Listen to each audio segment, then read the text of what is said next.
Welcome students, S के Sangwan Hindi classes में आपका स्वागत है।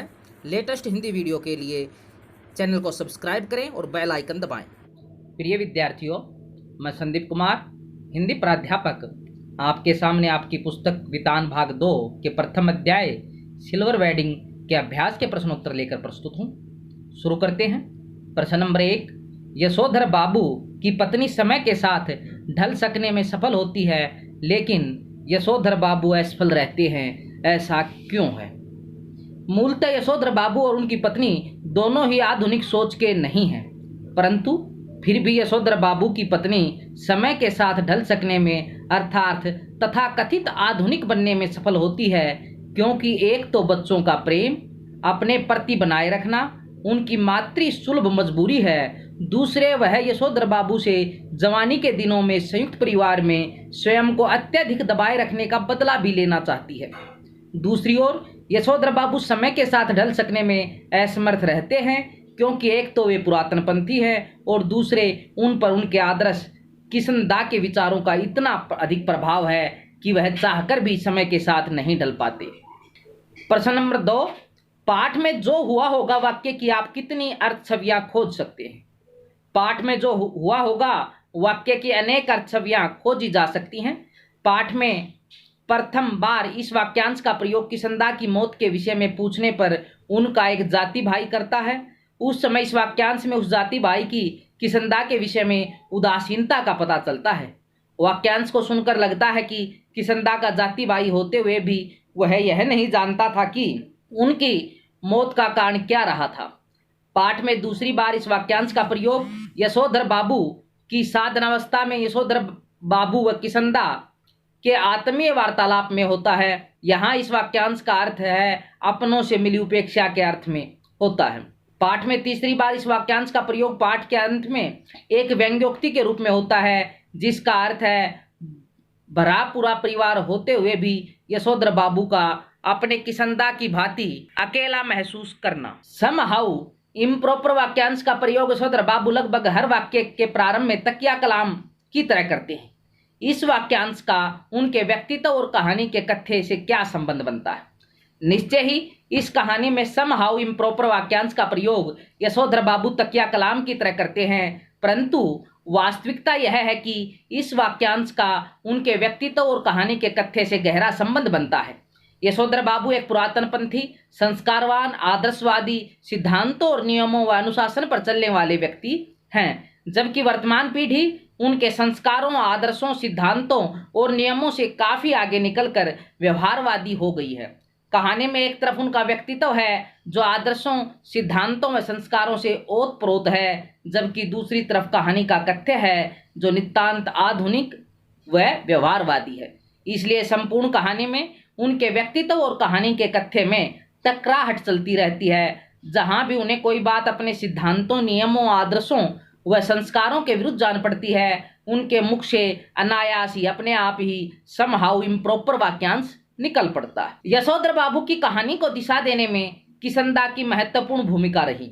आपके जीवन को दिशा देने में किसका महत्वपूर्ण योगदान रहा है और कैसे? निश्चय ही यशोधर बाबू की कहानी को दिशा देने में किशनदा की महत्वपूर्ण भूमिका रही है। मेरे जीवन को भी कुछ इसी प्रकार से दिशा देने का कार्य मेरे पूज्य दादाजी ने किया। परिवार की आर्थिक स्थिति ठीक न होने के कारण मेरे पिताजी मेरे 8वीं कक्षा उत्तीर्ण करने के बाद यह सोचते थे कि पढ़ लिखने के बावजूद भी मुझे नौकरी मिलने वाली नहीं, अतः वे मुझे अपने कार्य में ही लगाना चाहते थे। परंतु अधिक पढ़े लिखे न होने के बावजूद भी मेरे दादाजी न केवल पढ़ाई के महत्व को समझते थे, अपितु 8वीं कक्षा के बाद ही मेरी पढ़ाई छुड़ाए जाने के खिलाफ थे। उन्होंने इस समय मेरी पढ़ाई रुकने नहीं दी, बल्कि सब बातों को भूलकर मुझे और अधिक मेहनत के साथ पढ़ने की प्रेरणा दी। यही कारण रहा कि मैं 2 वर्ष बाद 10वीं कक्षा में मेरिट के साथ उत्तीर्ण हुआ, तथा अब भी मुझे पूरा यकीन है कि 12वीं कक्षा में भी मैं बहुत अच्छे अंक लेकर उत्तीर्ण होऊंगा तथा भविष्य में आईएएस की परीक्षा उत्तीर्ण करने का भरसक प्रयास करूंगा। प्रश्न 5, वर्तमान समय में परिवार की संरचना स्वरूप से जुड़े आपके अनुभव इस कहानी से कहां तक सामंजस्य बिठा पाते हैं? जिस समय की यह कहानी है उस समय और आज के समय में लगभग 40 वर्षों का अंतराल आ गया है। उस समय बेशक यशोधर बाबू का परिवार एकल परिवार था, परंतु अधिकता संयुक्त परिवारों की ही थी। परंतु आज परिवारों की संरचना अधिकांशतः एकल और एकल परिवार भी स्वरूप की दृष्टि से सिकुड़कर काफी छोटे हो गए हैं, क्योंकि परिवारों में एक अथवा अधिक से अधिक 2 ही बच्चे होते हैं। आज के परिवारों की बुजुर्ग पीढ़ी वह है जो इस कहानी में युवा थी। आज उनके सामने प्राय वे ही समस्याएं आ रही हैं जो कहानी में यशोधर बाबू के सामने आई थी। जिस प्रकार यशोधर बाबू अपने बच्चों की बातों, व्यवहार व आग्रहों के आगे विवश प्रतीत होते हैं, उसी प्रकार आज की बुजुर्ग पीढ़ी भी अपने बच्चों की बातों, व्यवहार व आग्रहों के आगे विवश प्रतीत होती है। अतः 2 पीढ़ियों में सामंजस्य न होने न तो इस कहानी में ही प्रतीत होता है और न हमारे अनुभव ही इससे सामंजस्य बिठा पाते हैं। लगता है 2 पीढ़ियों का अंतराल ही इस सामंजस्य के मार्ग में सबसे बड़ी बाधा है। प्रश्न 6, निम्नलिखित में से आप किसे कहानी की मूल संवेदना कहेंगे या कहेंगी और क्यों? हाशिए पर धकेले जाते मानवीय मूल्य, पीढ़ी का अंतराल, पाश्चात्य संस्कृति का प्रभाव। वैसे तो कहानी में उपयुक्त तीनों, उपरोक्त की बजाय उपयुक्त शब्द इस्तेमाल करें, तीनों संवेदनाएं विस्तृत रूप में मुखरित हुई है। कहानी में मानवीय मूल्यों को यशोधर बाबू के बच्चों द्वारा हाशिए पर धकेला जाते दिखाया गया है तथा ऑफिस की टी पार्टी व यशोधर के बच्चों द्वारा आयोजित यशोधर बाबू की सिल्वर वेडिंग की पार्टी में पाश्चात्य संस्कृति का प्रभाव भी खुलकर दिखाया गया है। परंतु मुझे इन तीनों में कहानी की मूल संवेदना पीढ़ी का अंतराल ही प्रतीत होती है, क्योंकि कहानी में अन्य दोनों संवेदनाएं इसी संवेदना के कारण उत्पन्न है। यशोधर बाबू जहां पुरानी पीढ़ी के प्रतिनिधि हैं तथा भारतीय आदर्शों, सिद्धांतों, रीति रिवाजों, संस्कारों व मानवीय मूल्यों में विश्वास रखते हैं, वहीं उनके बच्चे नई पीढ़ी के प्रतिनिधि हैं जो आधुनिक व्यवहार, मौज मस्ती, पार्टियों आदि के शौकीन हैं। उन्हें नई वेशभूषा तथा परिधान अच्छे लगते हैं। दोनों पीढ़ियों के बीच विपरीत आचरण के कारण अक्सर उनमें टकराव उत्पन्न होता है और ऐसा लगने लगता है जैसे नई पीढ़ी पाश्चात्य संस्कृति के प्रभाव में आकर मानवीय मूल्यों को हाशिए पर धकेलती जा रही है। प्रश्न 7, अपने घर और विद्यालय के आसपास हो रहे इन बदलावों के बारे में लिखे जो सुविधाजनक और आधुनिक होते हुए भी बुजुर्गों को अच्छे नहीं लगते। अच्छा न लगने के क्या कारण होंगे? अपने घर और विद्यालय के आसपास हो रहे अनेक बदलाव, जैसे बढ़ता कंप्यूटर व इंटरनेट का प्रयोग, मोबाइल का बढ़ता प्रचलन, अत्याधुनिक सुविधाओं से युक्त बड़े बड़े मॉल्स का निर्माण, स्कूलों में बढ़ते प्ले वे मेथड, मोटरसाइकिल का बढ़ता प्रचलन आदि सुविधाजनक हैं और आधुनिक होते हुए भी बुजुर्गों को अच्छे नहीं लगते। इन सब बदलावों के उन्हें अच्छा न लगने के अनेक कारण हैं, जैसे इससे बच्चे बिगड़ जाते हैं, बच्चे आलसी हो जाते हैं, हमारी संस्कृति नष्ट हो जाती है, आर्थिक हानि होती है, दुर्घटनाएं बढ़ जाती हैं आदि। परंतु इन सब कारणों के पीछे जो मूल कारण है वह है पीढ़ी का अंतराल। बुजुर्ग इस अंतराल के कारण अपने बच्चों की भावनाओं से पूरी तरह अवगत नहीं हो पाते और उनके द्वारा प्रयोग किए जाने वाले इन आधुनिक सुविधाजनक बदलावों को गलत समझ बैठते हैं। प्रश्न 8, यशोधर बाबू के बारे में आपकी क्या धारणा बनती है? दिए गए 3 कथनों में से आप जिसके समर्थन में हैं, अपने अनुभवों और सोच के आधार पर उसके लिए तर्क दीजिए। यशोधर बाबू के विचार पूरी तरह से पुराने हैं और वे सहानुभूति के पात्र नहीं हैं। यशोधर बाबू में एक तरह का द्वंद्व है जिसके कारण नया उन्हें कभी कभी खींचता तो है पर पुराना छोड़ता नहीं, इसलिए उन्हें सहानुभूति के साथ देखने की जरूरत है। यशोधर बाबू एक आदर्श व्यक्तित्व हैं और नई पीढ़ी द्वारा उनके विचारों का अपनाना ही उचित है। कहानी में पढ़कर यशोधर बाबू के बारे में धारणा बनती है कि उनमें एक तरह का द्वंद्व है जिसके कारण नया उन्हें कभी कभी खींचता तो है पर पुराना छोड़ता नहीं, इसलिए उन्हें सहानुभूति के साथ देखने की जरूरत है। कहानी में वे संस्कारों से कुमाऊनी होते हुए भी अपने विलायती रीति रिवाजों से परिचित होने का उदाहरण पेश करते हुए भूषण के मित्रों के साथ बड़ी गर्मजोशी से वाईडी पंथ, होम मिनिस्ट्री, भूषण फादर कहकर हाथ मिलाते हैं। हालांकि उन्हें पाश्चात्य संस्कृति से प्रभावित सिल्वर वेडिंग की पार्टी करना पसंद नहीं। बच्चों के आग्रह पे वे केक काटते हैं परंतु केक खाते नहीं। इसी प्रकार घर में गैस का चूल्हा और फ्रिज आना भी उन्हें पसंद नहीं था, परंतु अब उनके साथ भी निर्वाह कर रहे हैं। इन सब उदाहरणों से लगता है कि नया उन्हें कभी कभी खींचता तो है पर पुराना छोड़ता नहीं। उनके इस द्वंद्व के पीछे उनके आदर्श किसंदा का यह कथन भी है कि आना सब कुछ चाहिए, सीखना हर एक की बात ठहरी, लेकिन अपनी छोड़नी नहीं हुई।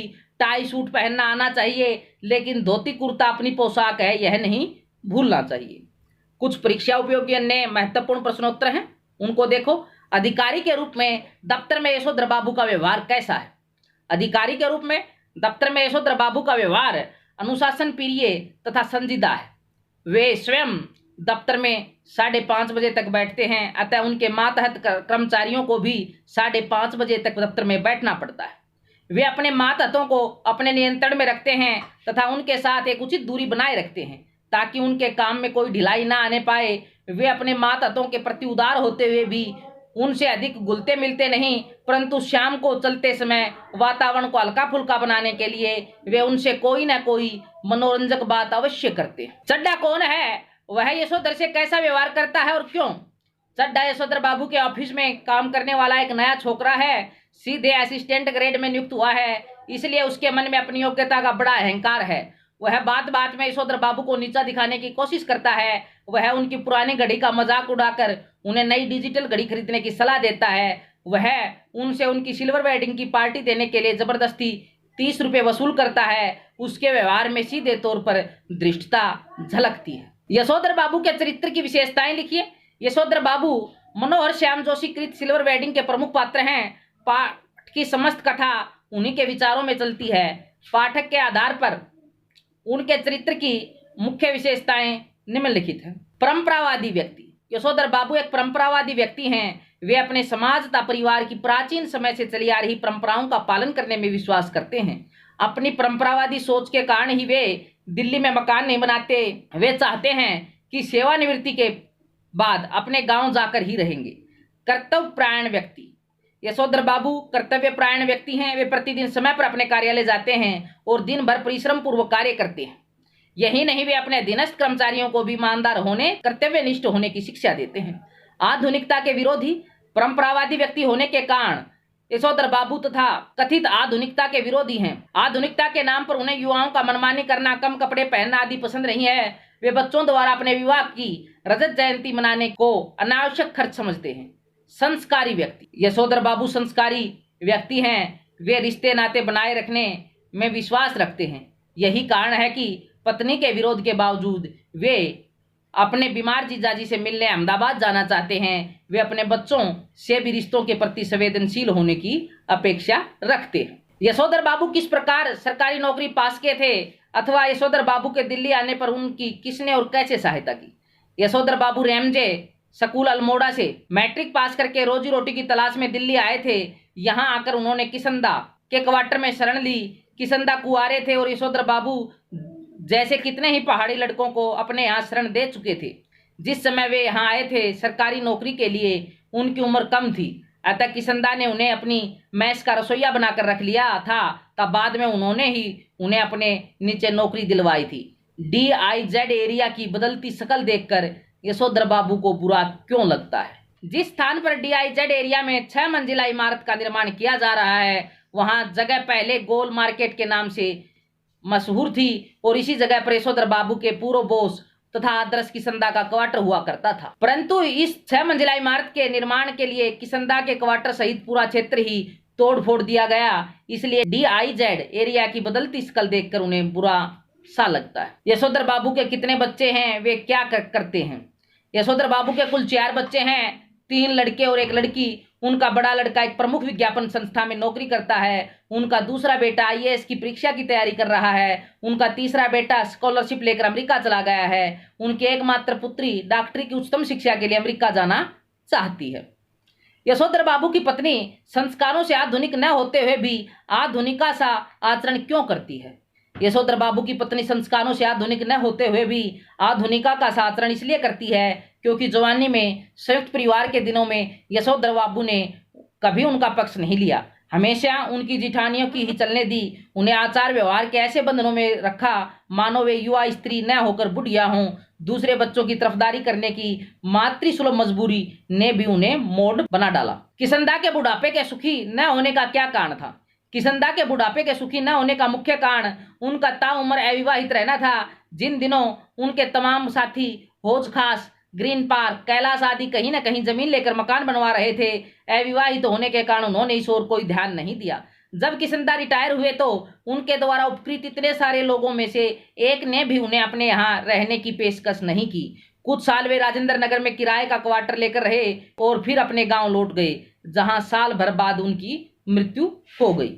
रिश्तेदारों के विषय में यशोधर बाबू तथा उनकी पत्नी और बच्चों के क्या विचार हैं? रिश्तेदारों के विषय में यशोधर बाबू तथा उनकी पत्नी और बच्चों के विचार पूर्णतः विपरीत हैं। जहां यशोधर बाबू खुशी गम के हर मौके पर अपने रिश्तेदारों के यहाँ जाना जरूरी समझते हैं, वहीं उनकी पत्नी व बच्चों की धारणा है कि बिखरे परिवार व रिश्तेदारों के प्रति यशोधर जी का एक तरफा लगाव आर्थिक दृष्टि से सर्वथा मूर्खतापूर्ण है। किशन-दा के चले जाने के बाद यशोधर बाबू ने उनकी किन परंपराओं को जीवित रखने की कोशिश की अथवा यशोधर बाबू किशन-दा की सांस्कृतिक विरासत को किस तरह से निभाते रहे।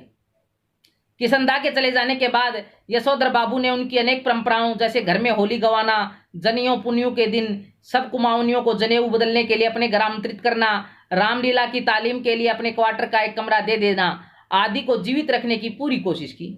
यशोधर बाबू अपने बच्चों से क्या चाहते हैं? यशोधर बाबू चाहते हैं कि उनके बच्चे उनका आदर करें और उनसे हर बात में उसी तरह सलाह लें जिस प्रकार वे किशन-दा से लिया करते थे। वे यह नहीं चाहते कि उनके बच्चे उनके कहे को पत्थर की लकीर समझें, परंतु उन्हें यह भी अच्छा नहीं लगता कि उनके बच्चे उनसे कुछ पूछे बिना जो मन में आए वही करें। यशोधर बाबू को अपनी पुत्री का क्या पहनना अच्छा नहीं लगता, उनकी पत्नी क्या कहकर उनकी पुत्री के फैशन की तरफदारी करती है। यशोधर बाबू की पत्नी अपनी पुत्री का पक्ष क्यों लेती थी? यशोधर बाबू को अपनी पुत्री का जींस और बगैर बांह का टॉप पहनना अच्छा नहीं लगता, परंतु उनकी पत्नी इसे फैशन समझती है तथा यह कहकर इसकी तरफदारी करती है कि वह सिर पर पल्लू वल्लू मैंने कर लिया बहुत, तुम्हारे कहने पर समझे, मेरी बेटी वही करेगी जो दुनिया कर रही है। अपनी सिल्वर वेडिंग की भव्य पार्टी यशोधर बाबू को समहाउ इम्प्रॉपर लगते हुए भी किस बात का संतोष देती है? अपनी सिल्वर वेडिंग की भव्य पार्टी समहाउ इम्प्रॉपर लगते हुए भी यशोधर बाबू को इस बात का संतोष प्रदान करती है कि कभी जिस अनाथ यशोधर के जन्मदिन पर घर में लड्डू भी नहीं आए, जिसका विवाह भी कोऑपरेटिव से 2-4 हजार कर्ज लेकर बिना किसी धूमधाम के हुआ, आज उनके विवाह की 25वीं वर्षगांठ पर केक, 4 तरह की मिठाई, 4 तरह की नमकीन, फल, कोल्ड ड्रिंक्स, चाय सब कुछ मौजूद है। यशोधर बाबू द्वारा केक काटने की घटना का वर्णन कीजिए। यशोधर बाबू परंपरागत कुमाऊनी संस्कारों के व्यक्ति थे। उन्होंने अपनी शादी की 25वीं वर्षगांठ पर विलायती परंपरा के अनुसार अपनी पत्नी के साथ केक काटना बचकानी बात मालूम हो रही थी, लेकिन उनकी बेटी उन्हें लगभग खींचकर जब केक के पास ले गई तब उन्होंने somehow I don't like all this कहते हुए केक काट ही दिया। सिल्वर वेडिंग के आयोजन में गिरीश और भूषण की भूमिका स्पष्ट कीजिए। सिल्वर वेडिंग के आयोजन में गिरीश और भूषण की महत्वपूर्ण भूमिका थी। गिरीश जो यशोधर बाबू की पत्नी का चचेरा भाई था, उसे अचानक उस दिन सुबह सुबह याद आया कि आज यशोधर बाबू की शादी की 25वीं वर्षगांठ है। बात याद आते ही उसने यशोधर बाबू के बेटे भूषण को फोन किया और दोनों ने फोन पर ही शाम को सिल्वर वेडिंग पार्टी के आयोजन का निर्णय कर लिया। परलोक के बारे में उत्साही होने पर यशोधर बाबू ने क्या किया? परलोक के बारे में उत्साही होने पर यशोधर बाबू मंदिर गए। वहां उन्होंने भगवान लक्ष्मी नारायण के आगे हाथ जोड़कर प्रार्थना की, ईश्वर के चरणों से आशीर्वाद के फूल उठाए और महात्मा जी के प्रवचन सुनने चले गए। यशोधर बाबू के बच्चों की अपने पिता से क्या शिकायत थी? यशोधर बाबू जहां परंपरावादी व्यक्ति थे, वहीं उनके बच्चे आधुनिक विचारों वाले बच्चे थे। बच्चों को पार्टी, समारोह इत्यादि का आयोजन करना, उसमें सम्मिलित होना अच्छा लगता था। इसी कारण उन्होंने अपने पिता यशोधर बाबू की सिल्वर वेडिंग का आयोजन किया, तब बड़े बड़े लोगों को बुलाया, परंतु यशोधर बाबू वहां नहीं आए। अपने पिता के इसी स्वभाव से बच्चों को शिकायत थी। यशोधर बाबू साइकिल की उपेक्षा कर दफ्तर पैदल क्यों जाने लगे? यशोधर बाबू के बच्चे आधुनिक विचारों के थे। वे चाहते थे कि उनके पिता दफ्तर जाने के लिए साइकिल की अपेक्षा स्कूटर का प्रयोग करें, क्योंकि साइकिल तो चपरासियों की सवारी है। दूसरी ओर यशोधर बाबू को स्कूटर निहायत ही बेकार सवारी मालूम होता था। बच्चों की नाराजगी तथा स्कूटर चलाने से बचने के लिए ही वे साइकिल की उपेक्षा कर दफ्तर पैदल जाने लगे। किशन-दा के चरित्र की 2 प्रमुख विशेषताएं लिखिए। किशन-दा के चरित्र की 2 प्रमुख विशेषताएं। सरल हृदय। किशन-दा एक सरल हृदय व्यक्ति है। वे कुमाऊं से आकर दिल्ली में नौकरी करते हैं। अपनी नौकरी के दौरान उन्होंने कई पहाड़ी युवाओं को अपने यहाँ शरण देकर उन्हें नौकरी दिलवाने में सहायता की है। यशोधर बाबू भी अपना कैरियर उन्हीं की कृपा से बना सके हैं। संस्कारवान। किशन-दा एक संस्कारवान व्यक्ति है। यशोधर बाबू के व्यक्तित्व का निर्माण करने में उनके संस्कारों का महत्वपूर्ण योगदान रहा है।